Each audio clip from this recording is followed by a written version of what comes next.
Hi, it's Mindy from Time to Unwind, and I've got my KnitCrate mailing this month, or at least one of them, and so I thought I would show it to you. They're not boxing them this month, so it's come in a bag.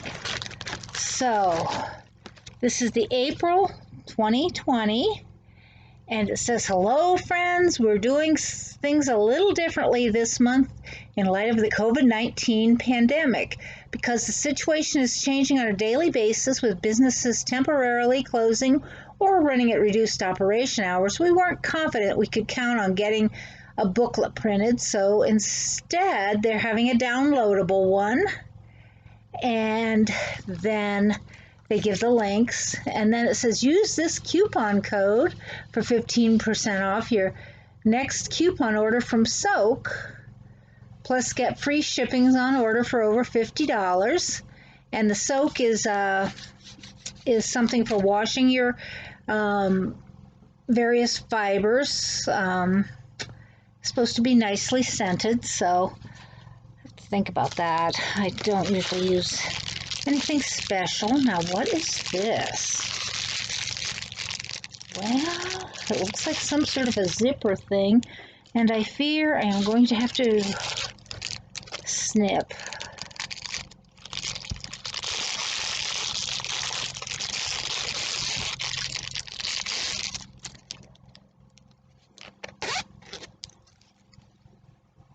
And that's what it is. It's a nice little case. I assume it's for felt for needles and such, so that's kind of nice.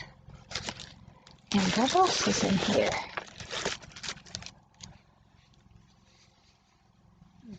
Vitalina Heathered Sock, and this is the colorway Wisteria. This is 40% merino,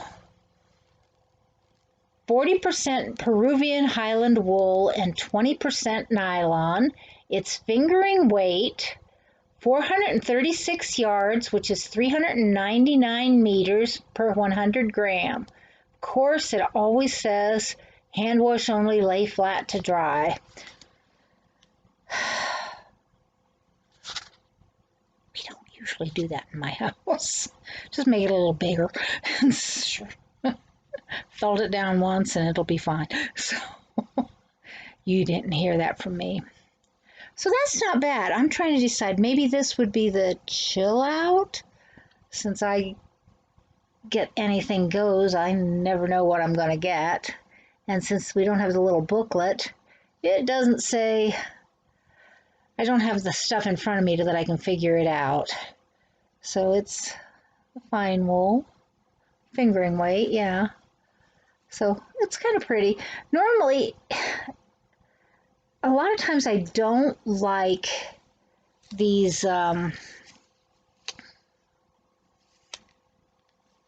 this is called Heathered Sock, but to me this is more like the twisty stuff.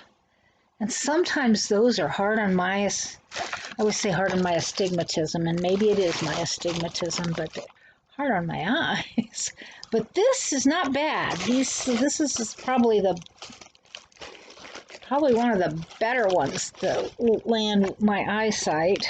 So that's a good thing. And so that's kind of pretty. And there are always people in my family who like purple. So just a quick catch up with what I've been doing here.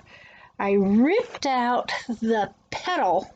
I showed you this last time. I ripped out the petals that I was putting in, and I went to a section. I decided to do a section of V-stitch, only I'm putting an extra chain one between each V-stitch. So this will show up with this fuzzy yarn. It actually shows up rather well. So so here are the puff stitches. They don't show up all that well. But the V-stitches seem to be showing up pretty well. And I don't know how many of those I'll put in. I think I'll put in maybe 6 rows of them before I switch, but this is in the uh, gray velvet colorway, and this is the pepper ash down here. And I will switch at the end of the gray velvet, probably back to pepper ash, but I'll be switching back and forth between those two primarily with that. Besides that, I have been making masks, and I've been making them with different patterns and different styles and different ways of keeping them on your head. And I just finished one for my youngest son. You've heard me mention him before. He has a big head. And it's not all those curls. I thought he's going to have a heck of a time tying back there with all that hair. So, and because he's not the greatest dexterity for that anyway. And so I decided I have some roll elastic, which I've used a little bit for earpieces or ear loops.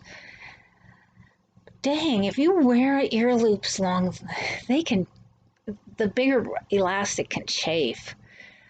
And it's bad enough that if you're wearing it for a long time, that mask gets hot behind there.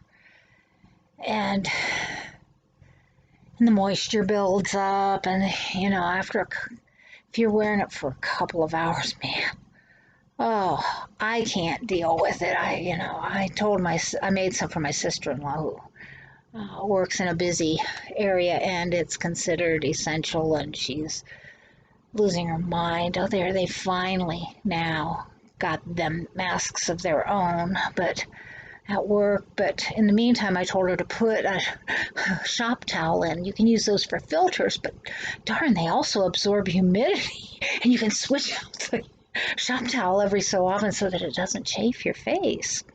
Well, anyway, another topic. I had this roll elastic, and I put the elastic in to go around his head, so all he would have to do is slide it over.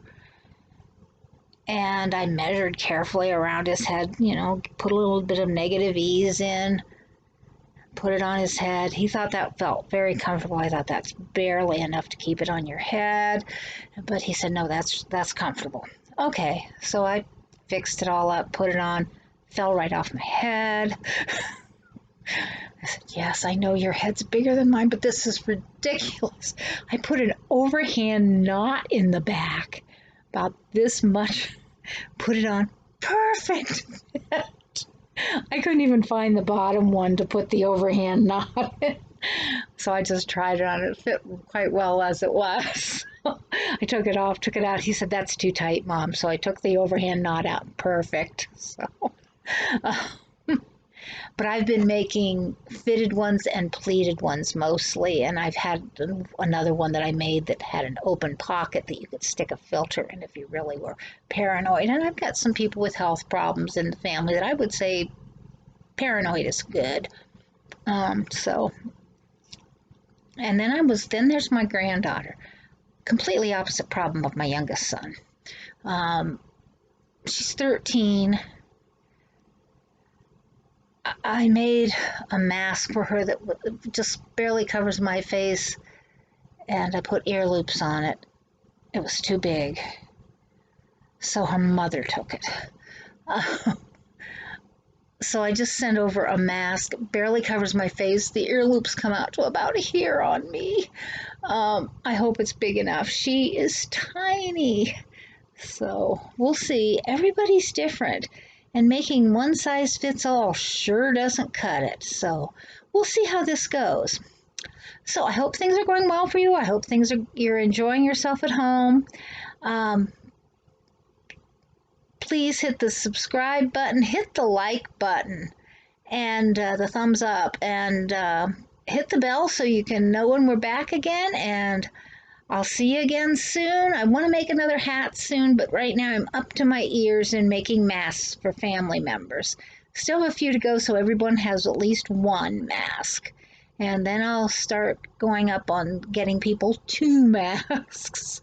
And once I get through all that, then they'll probably want a 3rd mask. And then about that point, I figure, you can circulate those through the washing machine. So, see you later.